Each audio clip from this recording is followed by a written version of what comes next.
Assalamualaikum warahmatullahi wabarakatuh. Salam sejahtera untuk kita semua. Di sini saya salah satu mahasiswa Universitas Megabuna jurusan Kebidanan atas nama Nirmala Sari. Di sini saya akan memberikan video edukasi tentang pemantauan kesejahteraan janin, di mana untuk memenuhi tugas UAS dari mata kuliah praktik kebidanan oleh Ibu dosen Rismawati SST MKes. Nah, apa sih yang dimaksud dengan definisi kesejahteraan janin?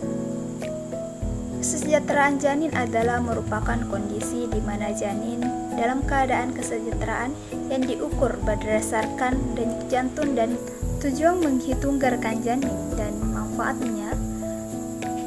Nah, tujuan menghitung gerakan janin yang pertama adalah mengenali kesejahteraan janin dan mengenali tanda bahaya pada janin. Yang kedua, menentukan tindakan yang cepat jika ditemukan bahaya. Sedangkan manfaatnya yaitu mengetahui kondisi kesejahteraan janin, meningkatkan komunikasi antara ibu dan janin, meningkatkan kelekatan ibu dan janin, dan menurunkan kecemasan ibu dan keluarganya.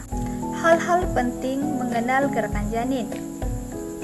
Minggu 16-20 kehamilan, gerakan seperti menendang dengan pelan.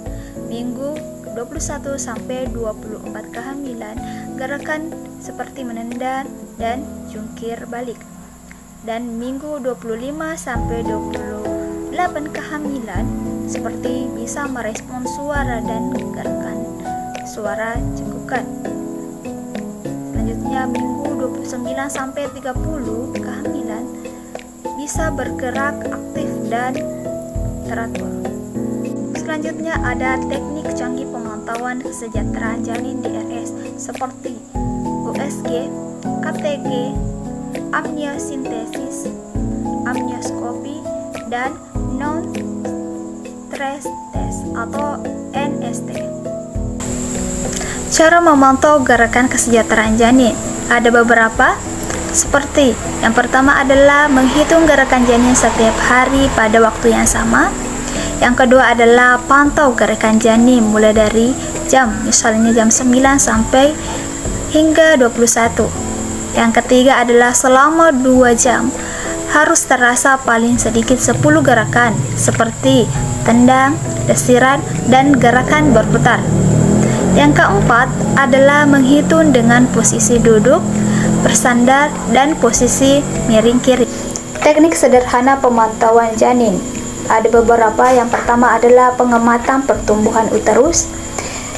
Selanjutnya adalah ulkultrasi denyut jantung janin atau DJJ, dan pengamatan pergerakan janin. Pada dasarnya tidak ada pun jenis pemeriksaan yang lebih unggul dari yang lainnya. Akan tetapi apabila beberapa hasil pemeriksaan digabungkan, maka ketetapan penilaian kesejahteraan janin diharapkan mendekati keadaan janin yang sebenarnya. Macam-macam posisi janin dalam kandungan ada beberapa. Yang pertama adalah posisi anterior, yang kedua posisi posterior, yang ketiga posisi melintang, dan posisi keempat adalah posisi sungsang. Pengkajian kesejahteraan janin pada trimester 1.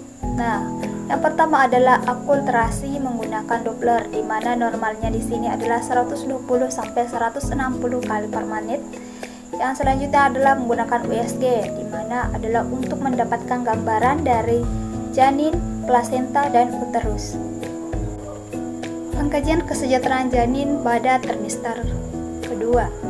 Yang pertama adalah pengkajian yang dapat dilakukan untuk mengatasi pertumbuhan janin, antara lain yaitu mengukur tinggi fundus uteri dengan menggunakan sentimeter atau palpasi Leopold. Dan selanjutnya adalah pengkajian DJJ, terus dilakukan pada usia kehamilan 20 minggu.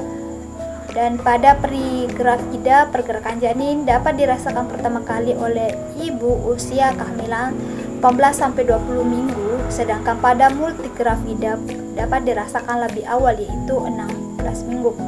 USG juga digunakan selama kehamilan trimester, yaitu untuk mengkaji usia kehamilan, mendiagnosa kehamilan ganda, dan mengkaji pertumbuhan janin. Pengkajian kesejahteraan janin pada trimester ketiga. Ada beberapa poin. Yang pertama adalah penguasaan pertumbuhan janin dan DJJ pergerakan janin terus dilakukan.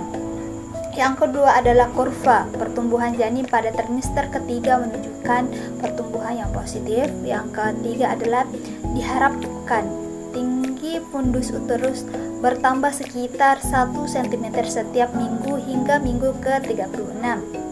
Yang keempat adalah USG, seringkali digunakan untuk mengetahui usia janin pada tafsiran ukuran dan berat janin.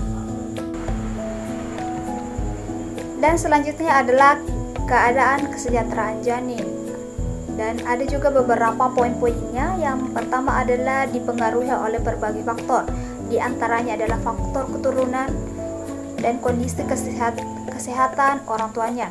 Yang kedua adalah dengan demikian untuk mengupayakan mendapatkan keturunan yang sehat. Yang ketiga adalah sebaiknya orang tua dapat menyiapkan diri secara fisik maupun psikologi jauh sebelum kehamilannya dimulai. Nah, itu tadi salah satu video edukasi dari saya. Semoga bermanfaat untuk kita semua. Sekian dan terima kasih. Wassalamualaikum warahmatullahi wabarakatuh.